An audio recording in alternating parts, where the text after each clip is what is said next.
우리가 계속 욥기를 우리가 새벽에 말씀 묵상하고 있고 금요 성령 집회 때는 그 말씀 가운데 중요한 본문을 다시 한번 함께 나눕니다. 그래서 지난주 금요 성령 집회 때는 욥기에서 가장 중요한 핵심장이라고 하는 몇 장이었죠? 욥기에서 가장 중요한 중심장이 여러분 기억하시죠? 몇 장? 그거 꼭 기억하세요. 28장. 그래서 28장이 욥기 가운데서 이제 무기 중심을 맞춰주는, 그러니까 앞에서 이루어졌던 이야기 그걸 정리하면서 이제 뒤에 뒷부분에 하나님께서 뭘 말씀하시려는지 이 욥의 이 욥기의 이 저자가 그 중심에서 이 지혜서의 그 주제가 뭔지를 분명히 말해준다 하는 것을 우리가 지난주에 살펴보았습니다. 그래서 욥기 이제 28장 이후에 그리고 욥이 마지막으로 변론이 나오고 그리고 나서 좀 뭐랄까요, 생뚱맞게 완전 새롭게 뭔가 하나님이 바로 나타나셨으면 좋을 것 같은데, 왜 그러냐면 지금 욥은 마지막 세 번째 친구들과의 이 변론 이 내용에서 욥은 세 번째 그 친구들과 이 친구들의 이야기를 듣고 욥이 이제 발언을 하죠. 욥이 연설을 한 그 내용에서는 친구들을 향해서 말하는 게 아니라 내가 하나님과 대변하겠다. 그래서 하나님께 초점을 맞춰가지고 하나님께 심정을 토하고, 그래서 하나님을 상대해서 하나님을 구했거든요. 그러면 하나님이 이제 나타나서 뭔가 말씀해 주시고 이 상황을 좀 욥의 억울함을 좀 풀어주시고 그러면 좋을 것 같은데, 좀 생뚱맞게 갑자기 나타난 한 사람이 있죠. 그게 누구죠? 이 엘리후잖아요. 엘리후. 그래서 이 엘리후가 나타나서 이제 32장부터 해서 이 오늘 본문 37장, 37장까지 엘리후가 이렇게 긴 자신의 연설을 말합니다. 그래서 많은 학자들도 그렇고 도대체 이 엘리후가 왜 갑자기 하냐는 거예요. 그래서 이미 결론부터 말씀드리면 사실 엘리후가 말하는 요지는 친구들이 말하는 것과 욥의 세 친구들이 말하는 것과 별반 다를 바가 없거든요. 근데 조금 말하는 방식이나 논리는 조금 다를 수 있겠지만 어쨌든 이 엘리후가 말하는 발언의 핵심은, 그러니까 하나님의 이 의를, 그러니까 하나님의 이 오르심, 그러니까 하나님이 어떤 분이신지, 그래서 하나님은 그러니까 악인을 반드시 심판하시고 악인에 대해서 벌을 내리시고 그 의로우신 분이다. 이 부분을 강조하면서 결국 이 인과응보라는 이 규범적인 지혜, 이 지혜의 분명함을 또 욥에게 말하면서, 그러니까 욥이 네가 지금 고난 당하고 있는 것은 결국 네 죄 때문이야 하는 이 이야기를 계속 되풀이한단 말이죠. 자, 그런데 그렇다면 도대체 왜 엘리후가 등장한 거냐 하는 우리가 그런 질문들을 할 수 있단 말이죠. 자, 그래서 욥이 이제 그러한 삶의 이런 어려움과 또 그러면서 이제 하나님께 자신은 의롭습니다라고 그렇게 욥이 마지막 부분에서 항변을 한단 말이죠. 그거를 듣다 이제 엘리후가 나온 거예요. 그러면서 자, 욥기 32장 16절 우리 같이 한번 읽어볼게요. 시작. 당신들이 말없이 가만히 서서 다시 대답하지 아니한즉 내가 어찌 더 기다리라요. 그러니까 이게 무슨 말이냐면, 그러니까 지금 욥의 친구들하고 욥하고 이야기하는 것을 어떤 면에서 기다렸다. 지금 엘리후가 하는 말이죠. 내가 어찌 더 기다리자. 이 말은 그러니까 그 이야기들을 이렇게 듣고 보면서 내가 언제 말을 할까를 이제 그 기회를 이 보고 있었다 하는 것을 우리가 알 수 있죠. 그래서 여기서 엘리후가 기다리면서, 그러니까 보면서 답답했던 게 뭐냐면 엘리후의 입장에서 한 두 가지 정도. 첫 번째는 뭐냐면, 그러니까 욥의 친구들이 제대로 욥에 대해서 반박하지 못했다 그 소리예요. 그러니까 욥은 지금 자신의 의로움을 지금 드러내면서 계속 이제 항변을 하는데, 결국 욥의 친구들이 결국 이 욥의 그 이야기에 대해서 그 의견을 꺾어 이길 수 있는, 결국 욥이 내가 죄인이구나 깨닫고 하나님께 회개하는 그 길로 나아가게 만들지 못했다 그 소리죠. 그래서 그게 답답했다 그 소리. 답답했다. 그래서 그것을 내가 이제 해보겠다 이게 있고요. 두 번째는 결국 이런 모든 일이 욥이 계속해서 세 번씩이나 계속 이렇게 답변을 하고 이야기하는 것은 결국 하나님이 의로우시다라는 것을 결국 그것을 제대로 대변하지 못했다. 그러니까 하나님 편에서 하나님이 얼마나 의로우시고 인과응보의 하나님이신지를 제대로 설명하지 못했다. 그래서 내가 한번 제대로 설명해 보겠다. 하는 어떤 자신감, 이런 그 생각에서 이제 하나님을 내가 대변하리라. 그러니까 어떤 면에서는 되게 하나님에 대한 정의로움과 이런 이 마음을 가지고 나서게 된 거죠. 자, 그래서 이제 이 엘리후가 이제 긴 자기 연설을 합니다. 자기 연설을 하는데 또 한 가지 이 엘리후의 중요한 특징은 이 세 친구들과 요에 비해서 나이가 젊다는 거예요. 나이가 어리다는 거예요. 그러니까 요즘 말로 말하면 그러니까 부모 세대들과 우리 기성 세대들이 이렇게 하는 것을 보니까 탐탁치가 않은 거예요. 젊은 세대들이. 그래서 뭔가 한마디 하겠다. 그래서 내가 뭔가 요즘의 새로운 지식과 논리와 논변을 가지고 한번 얘기해 보겠다. 뭐 그런 또 엘리후라고도 볼 수도 있겠죠. 하여튼 정리하면 어쨌든 엘리후는 대단한 열심을 가지고 있어요. 그리고 하나님에 대해서도 나는 많은 것을 알고 있다라고 생각을 하고 또 하나님에 대한 지혜를 정말 많이 설명을 합니다. 설명을 하면서 이 욥에 대해서 욥의 잘못된 점들을 이제 하나하나를 지적해 나아가죠. 자, 지적해 나아가는데 우리가 엘리후를 보면서 또 오늘 우리 자신들을 돌아보면서 엘리후를 통해서 우리가 생각하게 되는 것은 뭐냐면 몇 가지 우리가 좀 조심할 부분이 있는데 자, 그건 뭐냐면 그러니까 우리가 엘리후의 가장 중요한 뭐 장점이라고 한다면 엘리후는 하나님을 알려고 애를 쓰는 사람은 맞아요. 그리고 하나님에 대해서 그의 의로우심을 내가 대변하겠다 하는 그런 선한 마음 분명히 있어요. 근데 문제는 뭐냐면 그것을 가지고 누군가를 대할 때 내가 하나님을 나만 알고 있고 내가 하나님에 대한 지식이 나만 충만하고 그것이 내가 옳다라고 생각할 때 그것이 나 중심적으로 될 때 문제는 상대방에 대해서 그 상대방을 이해하려는 마음이 아니라 하나님에 대해서 말을 해주는데 그 사람의 형편과 상황 속에서 그 하나님을 같이 생각해보고 또 같이 고민해보고 이런 마음이 아니고 그러니까 내가 알고 있는 하나님만이 다 그러니까 내가 알고 있는 하나님만이 옳은 그렇게 하나님을 생각하면서 내가 알고 있는 하나님의 울타리를 쳐서 어떤 면에서는 하나님의 그 이해를 자신의 중심, 자신이 판단하고 자신이 경험한 것으로 제한하고 있다는 거죠. 여러분 무슨 말인지 이해되시죠? 그래서 그것이 또 한 사람에게는 또 다른 신앙인들에게는 오히려 그것이 누군가에게 폭력을 행하는 종교적인 폭력을 행하고 오히려 상처를 줄 수 있는 그런 일이 되어질 수 있다라는 거죠.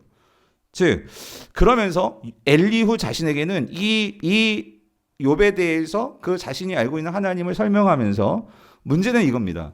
하나님에 대해서 내가 대변하고 하나님을 제대로 가르쳐 주려고 그런 선한 마음이 있었어요. 근데 욥과의 대화와 욥을 향해서 그 욥을 내가 정말로 내가 회개하게 도움을 주겠다 하는 그런 욥에 대해서 말하는 그 자신의 발언이 시간이 지나면서 어떻게 되어지느냐. 이 엘리후의 반응을 보면 자신의 말의 정당성을 오히려 내세우기 위해서 하나님의 그 권위를 이용해서 오히려 자신이 뭔가 오히려 정말 하나님 같은 위치에 갖다 놓는 이런 오류에 빠지더라는 거예요. 여러분 이게 무슨 말이냐면 우리도 정말 어떤 성도를 사랑하고 어떤 성도를 잘 격려해 주기 위해서 혹시 그게 뭐 자녀일 수도 있고요. 아니면 나의 어떤 사랑하는 후배일 수도 있고 신앙의 후배. 그런데 그 후배들에게 내가 어떤 신앙의 권면을 한다고 하는데 살펴보면 그게 어떤 정말 하나님을 드러낸다라기보다도 어떤 그 하나님보다도 어떤 나의 말의 어떤 이런 그 힘, 어떤 종교적인 그러한 어떤 위치에서 나의 권위 이런 것들을 드러내는 그런 오류에 빠지는 우리가 될 수도 있다라는 거죠. 특별히 내가 어떤 지식을 많이 갖고 있다든지 높은 지위에 있다든지 혹은 신앙이 연륜이 큰다든지 뭐가 됐든 우리가 자칫 잘못하면 이 하나님이라는 이 우리가 범접할 수 없는 우리의 하나님을 마치 나의 어떤 나를 드러내고 나의 어떤 권위를 드러내는 어떤 하나의 도구로 그렇게 사용할 수 있는 이런 위험한 요소들을 우리 모두가 다 가질 수 있다라는 거죠. 자, 그런 내용들이 오늘 본문 속에서 나오는데 우리 한번 그런 부분들을 좀 살펴보겠습니다. 자, 먼저 오늘 본문에 들어가기에 앞서서 제가 지금 말씀드렸던 이 내용이 뭔지 그 예를 한번 살펴보면은요. 욥기 36장 우리 3절과 4절에 같이 한번 볼게요. 같이 읽어보겠습니다. 시작. 내가 먼 데서 지식을 얻고 나를 지으신 이에게 의를 돌려 보내리라. 진실로 내 말은 거짓이 아니라 온전한 지식을 가진 이가 그대와 함께 있느니라요. 그러니까 여러분이 보세요. 여기서 내가 먼 데서 지식을 얻었다 이 말은 여기서 이 먼 데가 어디일까요? 먼 데서 지식을 얻었다. 이 말은 무슨 뭘 말하는 걸까요? 그러니까 엘리후가 그러니까 지금 먼데 누가 계실까요? 하나님이 계신 거예요. 그래서 욥이 네가 그렇게 하나님으로부터 지금 뭔가 고난을 당하고 어려움을 당하고 있는데 네가 그 먼 데 계신 하나님께 나아가지도 못했고 네가 먼 데 계신 하나님을 잘 알지도 못하고 그렇기 때문에 네가 오해해서 하나님 나 왜 이렇게 힘든 거예요? 막 하나님께 울분을 통하고 막 나는 의롭습니다 막 하면서 네가 하나님 앞에 입을 다물지 못하고 그러고 있는 거야. 예, 무슨 말이냐면 그러니까 욥은 너는 그 하나님을 몰라. 근데 나는 그 먼 데서 지식을 얻었다 그 말은 나는 그 하나님께 갔다 왔다 그 소리예요. 다시 말하면 나는 그 하나님을 잘 안다 그 소리지. 나만이 그 먼 데 계신 하나님을 잘 보고 잘 알아서 그래서 나를 지으신 이에게 의를 돌려보내리라. 이 말은 뭐냐면 나만이 그 하나님과 뭔가 이 특별한 그런 하나님의 지식을 내가 갖고 있기 때문에 내가 정말 옳은 것을 하나님도 아신다. 의를 돌려보내리라. 그래서 4절에서 진실로 내 말은 뭐가 없어요? 거짓이 아니라 거짓이 없다는 거죠. 그래서 나는 어떤 지식을 가지고 있대? 온전한 지식을 가진 이가 누구라는 거예요? 나 엘리후라는 거죠. 그래서 그런 내가 지금 너하고 함께 있다라는 거예요. 그러니까 너는 축복받은 자라는 거죠. 여러분도 어떤 느낌이 드세요? 그러니까 여러분 이 온전한 지식, 여러분 인간이 과연 온전한 지식을 가질 수 있을까요? 여러분 인간은요 온전한 지식이 있을 수가 없죠. 그죠? 우리는 온전한 지식이 없는 자이기 때문에 우리는 주님을 의지하고 주님을 신뢰할 뿐이죠. 그런데 이 엘리후는 그런 면에서 그러니까 자신이 가지고 있는 어떤 하나님과의 특별한 뭔가 있다 그 소리. 그러니까 내가 정답이고 나만이 그러한 온전한 지식을 갖고 있고 내 말이 곧 진리고 내 말이 곧 하나님의 말이고. 그러니까 여러분 이런 말 누가 많이 할까요? 이런 말. 내 말이 곧 진리고 내 말이 곧 하나님이고. 그 이단 교주들이 이런 거 많이 하잖아요, 여러분. 예? 나만이 뭔가 어제 간밤에 신령한 뭔가 음성을 들었고 그래서 그걸 내가 말을 하고 그죠? 내 말이 곧 하나님이 계시고 예. 그러니까 여러분 근데 여기서 우리가 좀 조심할 게 뭐냐면 이런 거 있는 것 같아요. 그러니까 엘리후가 여러분 하나님을 아주 진짜 모르는 사람일까요? 그건 아니겠죠. 그러니까 어떤 면에서는 여러분 누구보다도 이렇게 겨자씨 중보기도도 열심히 하고 예? 그래서 뭔가 하나님 받은 은혜도 분명히 있었을 거예요, 여러분. 그죠? 뭐 요즘 말로 말하면 성경 통통통 한 40번, 50번 하고 예? 또 모르겠습니다. 뭐 40일 뭐 금식 기도도 하고 그런지 모르겠는데 어쨌든 그러다 보니까 뭔가 이렇게 영적으로 막 이렇게 올라오고 막 영적으로 뭔가 막 뜨거워지고 뭐 이런 게 있었을 거예요. 그렇죠? 이런 거 나쁜 거 아니에요. 좋은 거예요. 그런 영적으로 내가 그만큼 시간을 들이고 그래서 먼 데까지 갔다 오려면 이게 얼마나 큰 수고가 있어야 됩니까? 그러니까 그런 애씀이 있고 노력이 있고 예, 있어요. 근데 여러분 우리가 한편으로 조심해야 될 건 뭐냐면 근데 여기서 이 엘리후는요 그거를 자신의 뭐로 삼느냐 훈장으로 삼는 것 같아요. 그거를 자신의 뭐로 삼느냐 어떤 자랑거리로 삼고 있는 것 같아요. 그래서 문제는 그걸 갖고 사람들 앞에서 나와 너가 어떻다는 거예요? 다르다는 거지. 여러분 우리는요 누구나 하나님 앞에서는요 너와 나나 다 뭐예요? 죄인입니다. 예. 똑같이 하나님의 은혜 없이는 살 수 없는 죄인일 뿐이에요. 그래서 우리가 같이 서로 그 부분에 대해서 같이 아파해주고 예, 그러는 거지. 온전한 지식을 가진 이가 그대와 함께 있다. 그러니까 무슨 말이에요? 넌 내 말 듣고 똑바로 해야 돼. 어떤 면에서는 지금 뭐예요? 종교적인 어떤 그러한 내가 힘을 가지고 이 사람을 뭐 하는 거예요? 누르고 있는 그런 입장일 수가 있다는 거죠. 그래서 저도 마찬가지고 여러분도 마찬가지고 우리가 함께 주의 말씀을 또 기도를 영적인 생활을 해나갈 때 참 조심하고 우리가 정말 깨우쳐야 될 게 뭐냐면요. 정말 하나님을 만나고 진짜 먼데 갔다 와서 하나님이 누군지 아는 사람은요. 내가 진짜 하나님을 아느냐 모르느냐 그것은요. 겸손에서 구분이 되는 겸손. 예. 다시 말하면 뒤집으면 그러니까 교만함에서 구분이 된다는 그 소리예요. 그러니까 엘리후의 문제는 이 교만함이더라, 그죠? 교만함. 근데 교만함의 가장 큰 극치는 뭐냐면은요, 그러니까 하나님 앞에서 내가 누구인지를 잃어버리는 거예요. 예. 그래서 오늘 본문 이제 돌아가면 욥기 34장 14절에서 20절을 보면, 그래서 보세요. 엘리후가 그렇게 그러니까 엘리후가 하나님을 안다 그 소리예요. 그래서 어떤 영적인 그런 체험을 했는지도 모르겠지만 어떤 영적인 그런 지식도 갖고 있단 말이에요. 그러다 보니까 이 욥에 대해서 하나님은요, 정말 그 형제를 사랑하고 그 사람의 입장에서 그 사람의 위치에서 그를 바라보고 생각하고, 그리고 하나님의 사랑으로 같이 그 사람을 끌어안을 수 있는 것이 제가 몇 번 강조했죠. 그게 공의다. 하나님 말씀하시는 공의다 말씀을 드렸죠. 그리고 그 공의를 실천하기 위해서 구체적으로 나오는 것이 정의다라고 말씀을 드렸잖아요.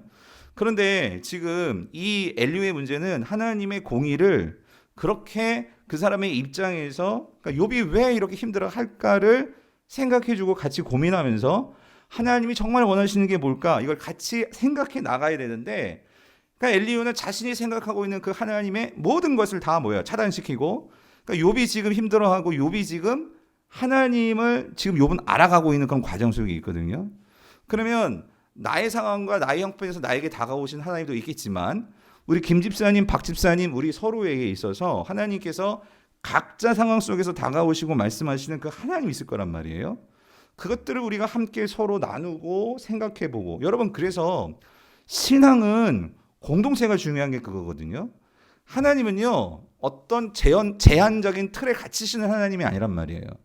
정말 무궁무진한 다양한 하나님께서 역사하심이 있단 말이죠.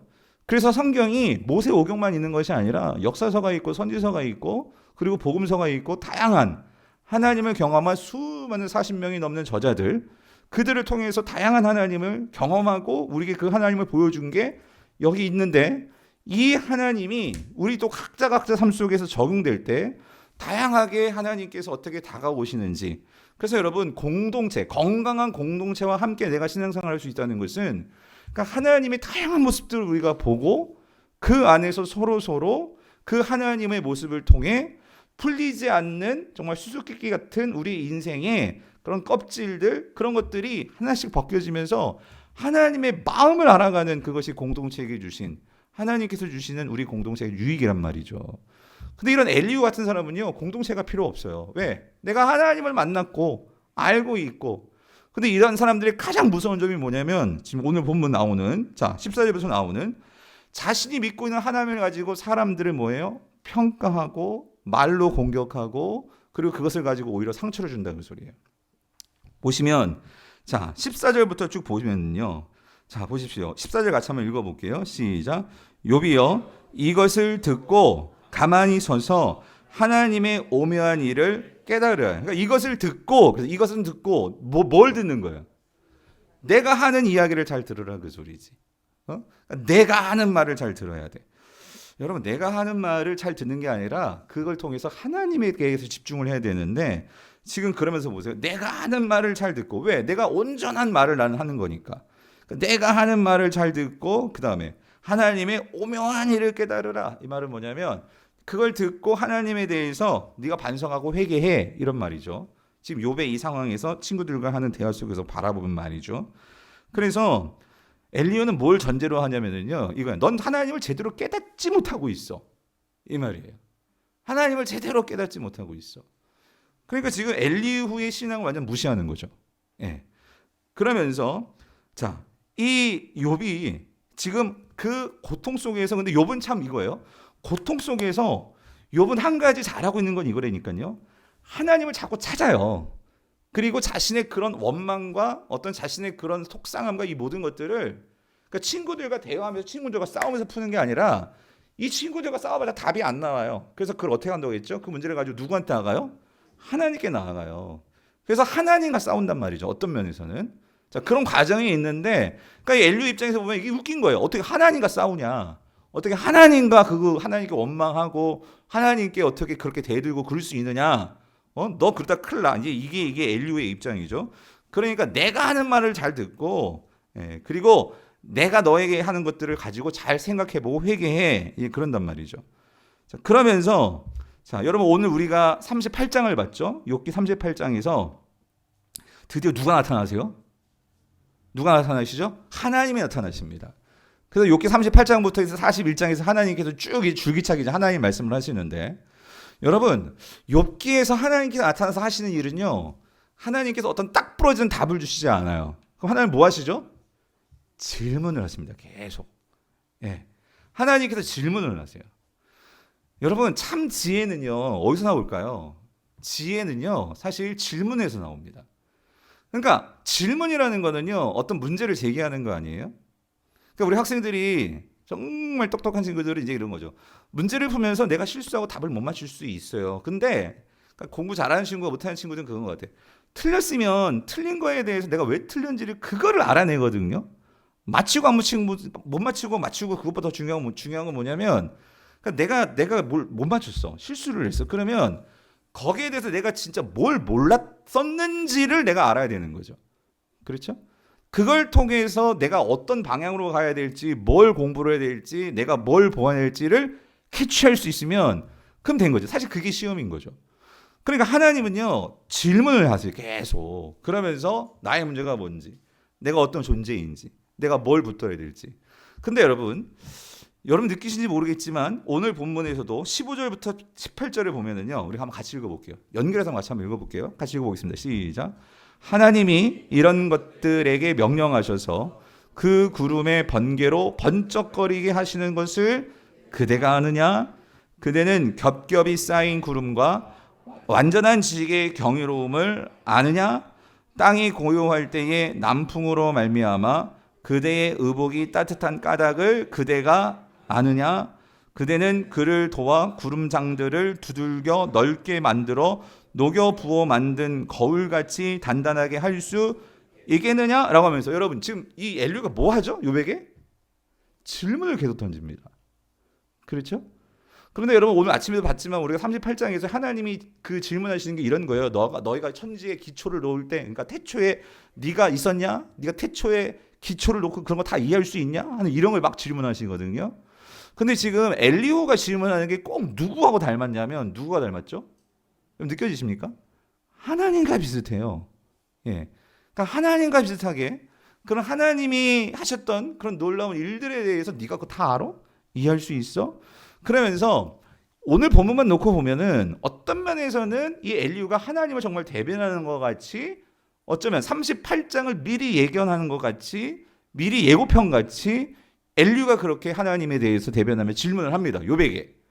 네가 이런 것도 모르면서 어떻게 하나님께 그렇게 나아가가지고 하나님께 따지고 그럴 수 있느냐? 이게 엘리후의 모습인 것 같아요. 근데 여러분 여기에 뭔가 있냐면 문제가 있어요. 뭐가 있냐면, 그러면 여러분 이런 겁니다. 하나님께서 그런 모든 천지의 만물과, 그러니까 이런 자연 만물과 이런 자연의 운행과 이런 모든 지식에 대해서 욥에게 이제 질문을 하시는 거예요. 네가 이런 걸 다 계산할 수 있고 이런 것들의 운행에 대해서 다 이해할 수 있냐? 예. 그리고 더 나아가서 뒤에 가면 또 이러한 천지의 어떤 창조와 운행과 이 모든 것뿐만 아니라 그거 외에도 이 세상의 영적인 세계에서 우리가 정말로 왜 악인이 그렇게 득세하고 그리고 의인들이 왜 고난을 당하는지, 결국 이게 욥의 가장 중요한 질문 아니었습니까? 근데 이런 배후에 있는 이 악한 세력들의 존재에 대해서 하나님께서 이 베헤못이라는 어떤 그러한 물체와 지난주에 말씀드렸지만 이 갑자기 이름이 생각난다. 그 뭐죠? 네? 리워야단, 그 뱀 같은 그 리워야단이라는 그 동물, 뱀 같은. 근데 사실 그게 영적으로 보면 그게 사단과 짐승을 요한계시록에 말하고 있는 그런 영의 세계에서 하나님을 대적하는 이런 것들에 대한 질문이거든요. 그러니까 이런 것들을 하나님께서 계속 질문을 하시면서 결국 욥이 그런 질문을 듣고 욥이 뭐 하느냐? 하나님 답을 주시지 않았어요. 욥이 뭐 했을까요? 생각을 합니다. 생각을 하면서 결국 그는 귀로만 듣던 하나님을 눈으로 보았습니다라고 말하는 그런 하나님의 실체와 하나님을 정말 깨닫고 이해하는 이러한 결과로 나아간단 말이죠. 그런데 문제는 뭐냐면, 이 엘리후의 문제는 뭐냐면, 오늘 이 하나님께서 이 욥을 이러한 하나님에 대해서 이해하는 그런 과정 속에 두셔서 그를 변화시키고 있는데, 정작 이 엘리후는 그 하나님의 깊은 마음을 이해하는 그러한 과정을 경험하지 못하고 마치 자기가 알고 있는 그 이해 안에서 다른 사람들에게 그러한 지식들을 가지고 그 사람들에게 질문을 하면서 뭐 하고 있냐면요, 마치 내가 하나님인 것처럼 뭐 하고 있는 거예요. 그 사람들을 대하고 내가 하나님인 것처럼 그들에게 있어서 그 권위를 자기가 드러내는, 어떤 면에서는 그 하나님 노릇을 하고 있다, 그 소리입니다. 예. 누가 그렇게 하고 있다고요? 엘리후가. 그러면서 자 20절을 같이 읽어볼게요. 20절. 19절을 같이 읽어볼게요. 시작. 우리가 그에게 할 말을 그대는 우리에게 가르치라. 우리는 아둔하여 아뢰지 못하겠노라. 제가 왜 이런 말씀을 드렸냐면 이 19절 때문이에요. 무슨 말이냐면 보십시오. 우리가 그에게 할 말을 그대는 우리에게 가르치라. 이게 무슨 말이죠? 우리가 그에게, 여기서 그는 누가예요? 하나님이죠. 그러니까 하나님에게 할 말이 있다면, 그러니까 네가 하나님에게 할 말이 있다면 먼저 누구에게 가르치라는 거예요. 여기서 우리는 누구예요? 엘리후를 포함한 우리니까 자기 자신을 먼저 가르치라, 그 말이죠. 예.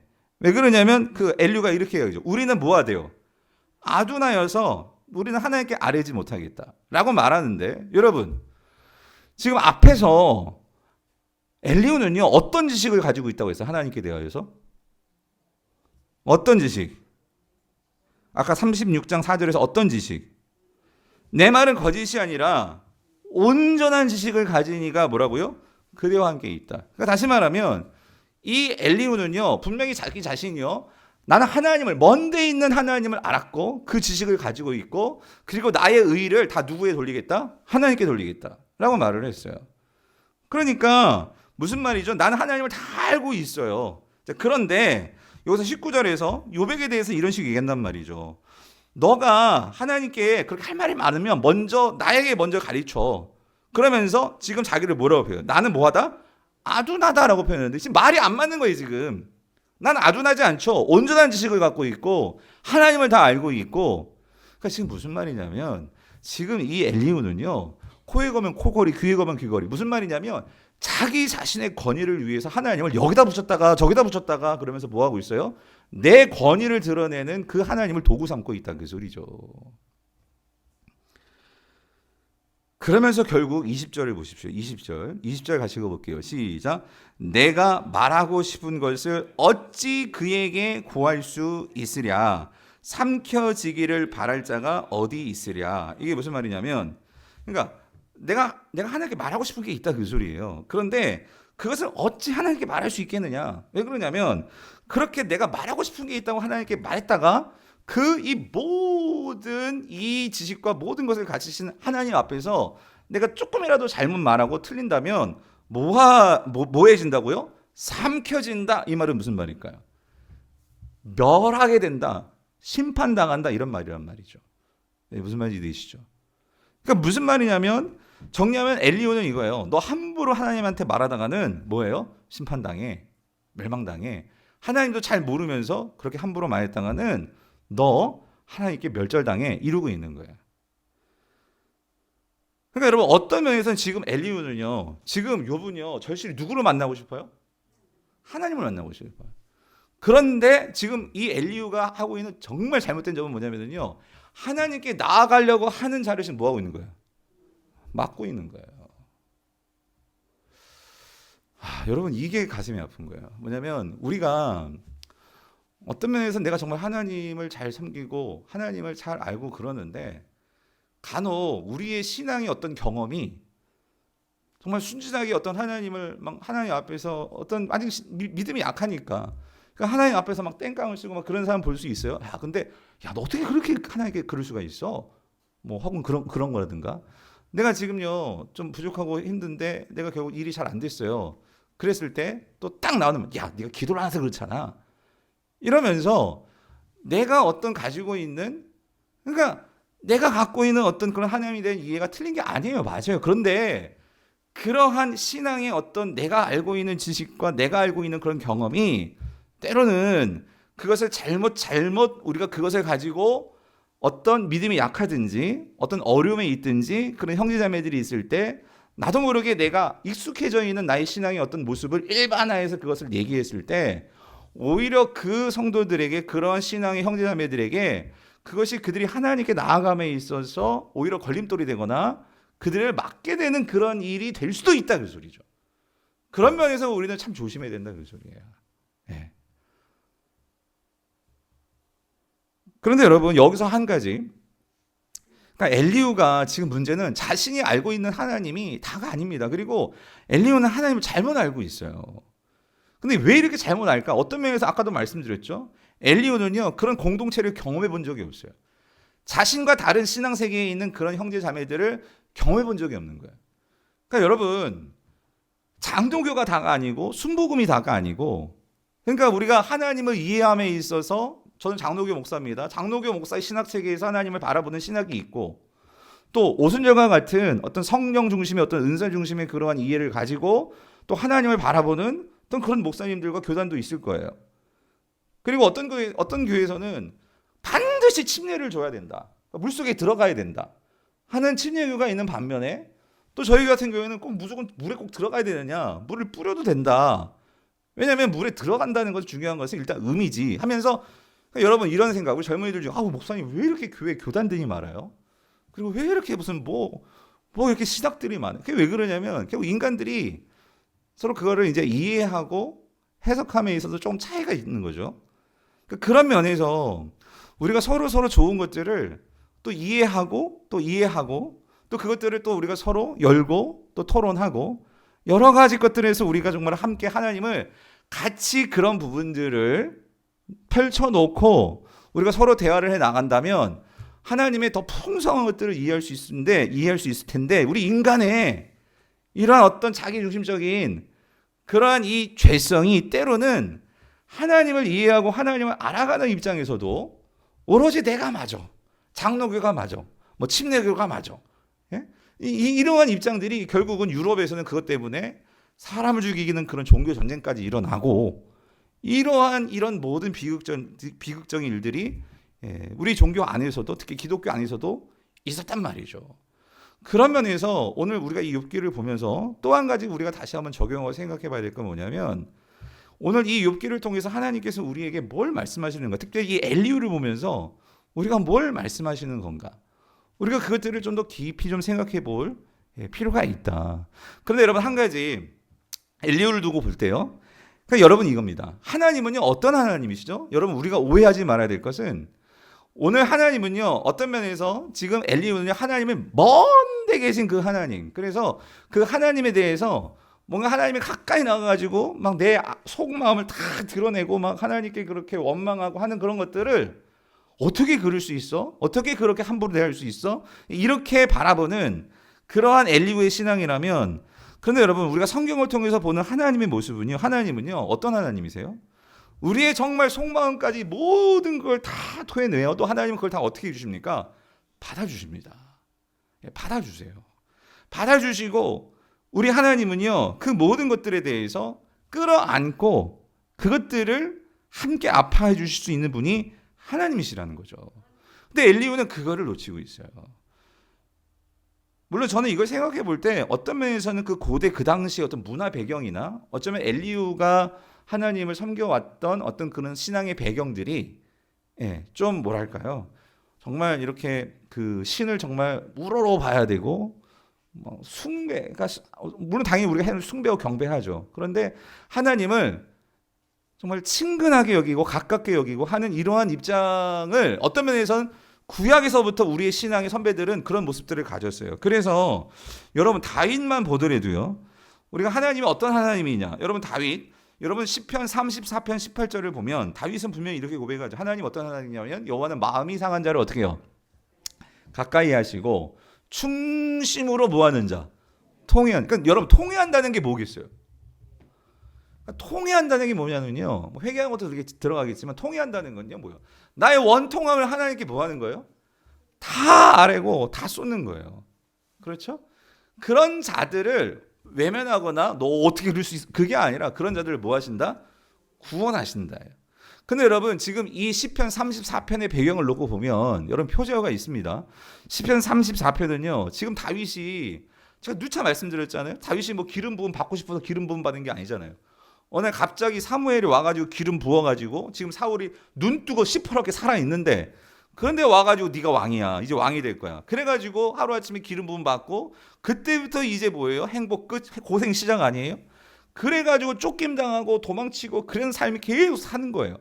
그래가지고 사울이 이제 다윗이 막 잘 되는 걸 보고 막 시기하고 이기심을 가지고 그래서 네가 어떻게 그럴 수 있어 잘 될 수 있어 그러면서 막 다윗을 죽이려고 그래가지고 이 다윗이 어디까지 정말 살려고 도망치냐면 어디까지 그 자기가 골리앗을 죽였잖아요. 그 골리앗을 죽인 적군 이 골리앗이 살던 그 블레셋 그 블레셋에 가가지고 완전히 침 질질 흘리면서 무슨 짓? 미친 채 하면서까지 살려고 그렇게 바둥바둥 그렇게 살려고 그렇게까지 완전히 망가졌다 그 소리예요. 무너졌다 그 소리지.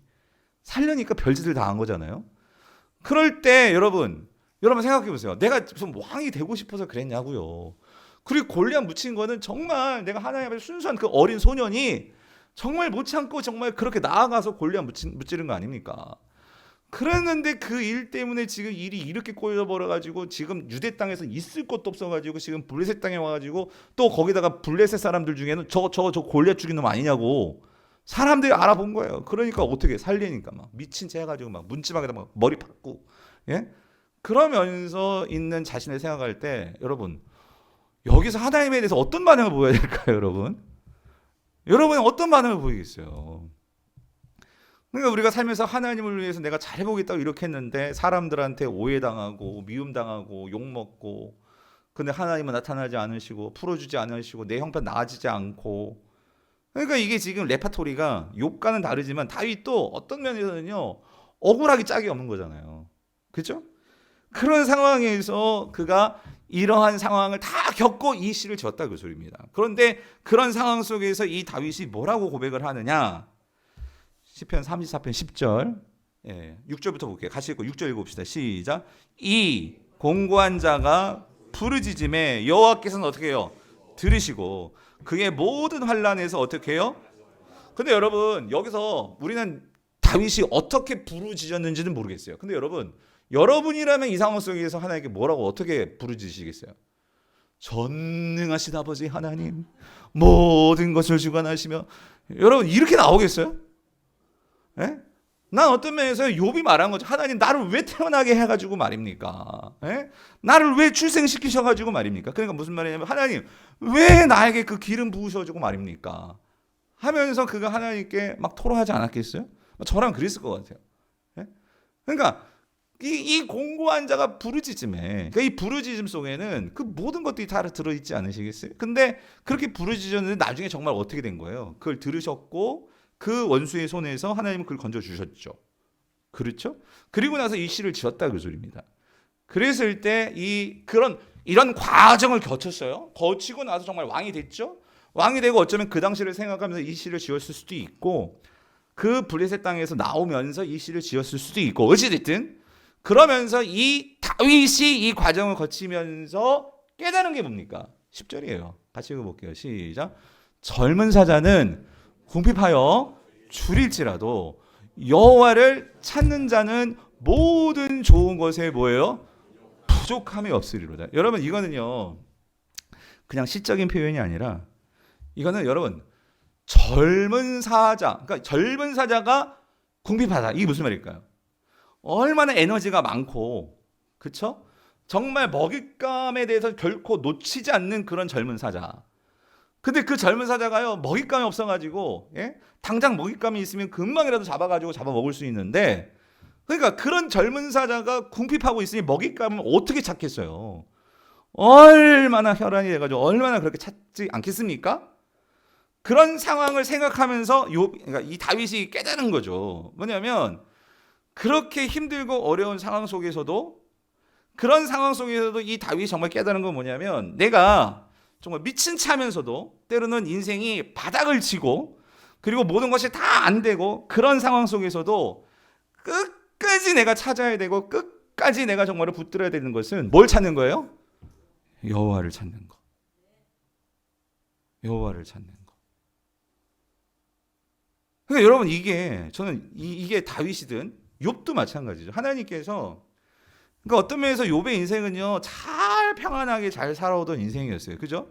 그러니까 하나님 관계가 나쁜 게 아니야. 하나님 관계 좋은 관계를 가지면서 정말 하나님을 잘 경배하고 그런 삶을 잘 살았잖아요. 그런데도 물론 문제의 화근은 사단이 와가지고 깐족거렸다고 지난주에 말씀드렸잖아요. 예, 그 안에서도 욥 잘 살고 하나님과의 관계를 맺을 수도 있는데 어떤 면에서 하나님은요 그 사단이 깐족거리면서 욥에 대해서 도전장을 내었어요. 하나님께 도전장을 내었어요. 그런 면에서 하나님은 단 조건 욥 생명은 건드리지 마 그러면서 오히려 이 기회를 하나님은 선하게 사용하시면서 이 욥에게 어떤 과정으로 몰아넣으셨죠. 몰아넣으시면서 뭘 더 견고하게 하나님께서 이 욥에게 허락하신 것일까? 결국 이 욥은요 그런 모든 상황 속에 막 그 끝간데 끝. 그래서 여러분 사실 욥은요 하나님께 뭘 구했냐면 죽음을 구했어요. 하나님 저를 차라리 죽여주세요. 죽어서 하나님께 가는 게 낫겠습니다. 죽여주세요.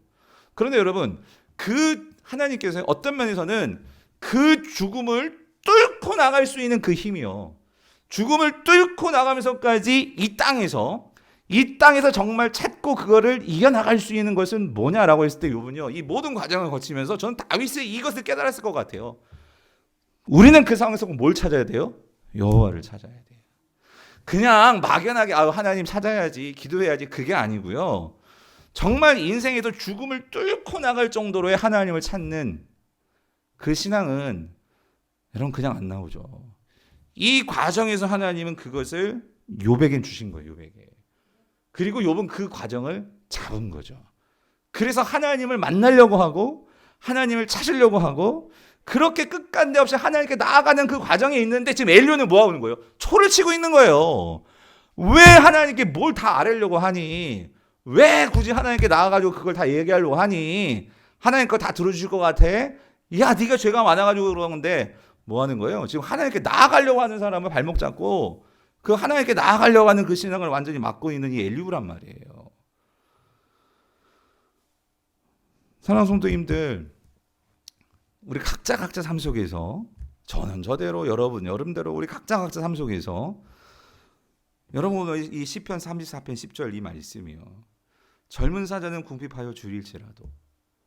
그러니까 결국 젊은 사자도 그렇게 먹잇감을 찾지만 여러분 인생에서의 먹잇감은 결국 못 찾을 수도 있습니다.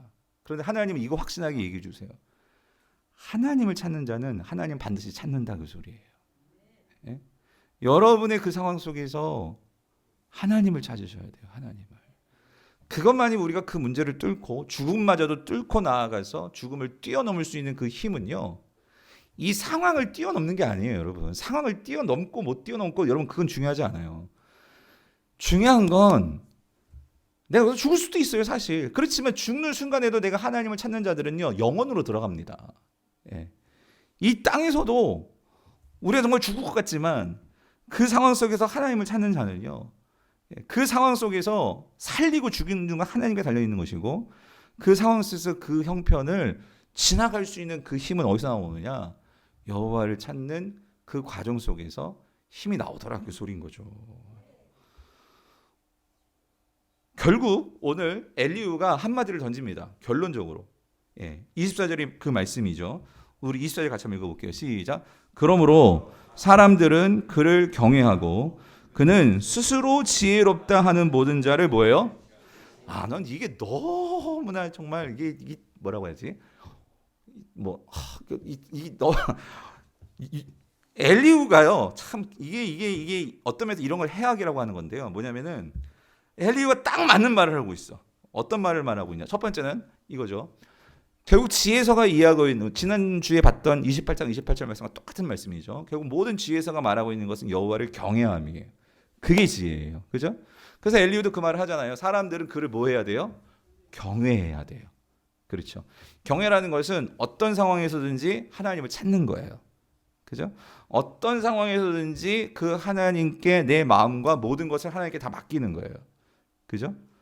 다시 말하면 경외의 극치는 하나님을 기다리며 인내하며 그래서 결국 그 하나님께 순종하는 거예요. 여러분 그게 경외예요. 그런데 이 엘리후가 이런 말을 붙여요. 뭐라고 붙이냐면 그래서 그런 경외하고 그 경외하는 자는 뭐 하면 안 되냐면 스스로 뭐 하면 안 돼? 지혜롭다 하면 안 돼. 근데 여러분 이거 지금 누구 얘기하고 있는 거야? 자기 얘기하고 있는 거예요. 남들 보고 스스로 지혜롭다 하는 자는 그 사람은 악이냐? 지혜롭지 못한 거 말하고 있는 건데 지금까지 누가 스스로 지혜롭다 했어요? 자기가 얘기했어. 자기가. 그러니까 이런 게 해악이라는 거예요. 참 사돈 낱말하고 있는 그 얘기죠. 자기가 자기에 대해서 그렇게 얘기하고 있는 그런 자들을 자 하나님 뭐 하신대요? 무시하신다 그랬단 말이에요. 무시하신다. 그렇죠? 근데 여러분 정말 하나님 무시하십니다. 욥기서 참 재밌는 게 뭐냐면요. 아예 하나님께서는 이 엘리와 한 말 자체를 다시 꺼내지를 않습니다. 그러니까 하나님께서요 결국 이 욥의 세 친구들에 대해서 그 너희들이 이런 걸 잘못했어. 하나님은요 그 친구들에 대해서 맨 마지막에서 얘기를 하십니다. 근데 뒤에 가면 엘리후 이름도 안 나옵니다. 뭘 말하는 걸까요? 하나님은 아예 엘리후를 뭐 하고 계세요? 무시하고 계시는 거예요. 여러분 사람이 나를 무시해도 기분 나쁘잖아요. 그죠?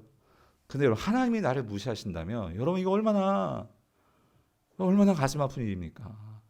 여러분 사람이 나를 무시하는 거는 그래도 우리 넘겨도 돼요. 근데 만약에 우리가 하나님 나라 갔는데 그럴 리 없겠지만 근데 여러분이 만약에 구원받아서 하나님 나라 갔는데도 하나님이 나를 무시하신다? 뭐 그러진 않겠지만 그냥 상상을 해보는 거예요. 성도님들 우리가 하나님께 무시당한다. 그러니까 하나님 근데 여러분 이런 말씀이 있습니다. 시편 1편에 보면은 이것만 읽고 마칠게요. 여러분 시편 1편 찾아보세요. 네? 시편 1편 결국 복 있는 사람이 누구냐. 그래서 여러분 지혜 있는 자 여호와를 경외하는 자의 그 핵심이 결국 시편 1편 1편부터 8절 이 말씀이 여호와를 경외하는 자들의 핵심이거든요. 예, 그런데 6절 보세요. 6절 말씀하시잖아요. 여기 이게 나와요. 하나님 무시하는 자들이 나와요. 무릇 의인들의 길은 여호와께서 뭐예요? 인정하신다는 거예요. 여러분 무시의 반대말이 인정입니다. 이 사람을 인정하는 거예요. 그죠? 인정하지 않는다는 건 무시하는 거예요. 그렇죠? 근데 하나님은 의인들의 길은 반드시 뭐예요? 인정하시지만 악인들의 길은 뭐예요? 이게 망한다는 의미가요. 시는요 항상 이렇게 대꾸가 있어요. 대꾸가 있고 이 병행이라는 것이 있는데 여기서는 병행이 아니라 이것을 대조로 병행을 만들어 놓은 거거든요. 그랬을 때 의인들의 길은 여호와께서 인정, 악인들의 길은 망한다고 했잖아요. 이 망하는 게 뭐냐면 무시하신다 그 소리예요. 하나님께서. 여러분 하나님께 무시당하는 인생이 아니라 하나님께 기억되는 인생 되실 수 있기를 정말로 축원합니다. 그런데 하나님께 기억되는 가장 중요한 것은 그를 경외하는 거다. 경외하는 거다. 그래서 여러분 그럼 경외한다는 게 뭐냐? 요 말씀만 읽고 마칠게요. 제가 적어왔으니까. 여러분 야고보서 말씀입니다. 그래서 야고보서 말씀 지난번에도 같이 말씀을 드렸지만 요거 한번 통으로 한번 읽어볼게요. 자 5장 7절부터 한번 읽어보면 같이 읽어봅시다. 시작. 그러므로 형제들아 주께서 강림하시기까지 길이 참으라. 여러분 여호와를 경외하는 자들의 특징은 참는 자들입니다. 그냥 아무런 기대감 없이 찾는 게 아니라 반드시 여호와를 찾는 자들은 찾는다고 했잖아요. 다윗이 그렇게 얘기했죠. 37장 10절. 그런 것처럼 주님이 강림하신다는 그 소리예요. 반드시 오십니다. 그래서 참는 거예요. 마치 농부가 땅에서 나는 귀한 열매를 바라고 그래서 길이 참아 심고 가꾸고 하는 것처럼 그래서 이른 비와 늦은 비를 기다리면서 농사 짓는 것처럼 그래서 뭐라고 말해요? 8절 시작. 너희도 길이 참고 마음을 굳건하게 하라. 주의 강림이 어떻게 해요? 가까우시니라. 그래서 형제들아 서로 원망하지 말라. 그리하여야 뭐예요? 심판을 멸하리라. 보라 심판주가 문 밖에서 뭐 한다고요? 계시느니라. 형제들아 주의 이름으로 말한 선지자들을 고난과 오래 참음의 본으로 삼아라. 그 대표적인 자가 누구냐면 하면서 11절에 예를 드는 거예요. 보라 인내하는 자를 우리가 복되다 하나니 너희가 욥의 뭐? 인내를 들었고 주께서 주신 결말을 보았거니와 주는 가장 자비하시고 어때요? 긍휼히 여기시는 이신이라. 그러니까 여러분 지금 뭐가 안 됐다고 주저앉고 낭망하고 절망하고 그리고 나 힘들게 하는 사람 막 원수 다 갚고 그게 아니고 여러분 우리는요 여호와를 경외한다는 건 기다리는 거예요. 인내하는 거예요. 주님의 시간에 나를 맞추는 거죠. 그리고 신뢰하는 거예요. 신뢰하는 자들만이 나의 모든 것을 맡기고 그리고 신뢰하는 자들만이 그래서 순종할 수 있는 거예요. 여러분 그게 지혜입니다. 오늘 그런 지혜의 길로 나아가시는 우리 모든 성도님 될 수 있기를 주님의 이름으로 축원드립니다.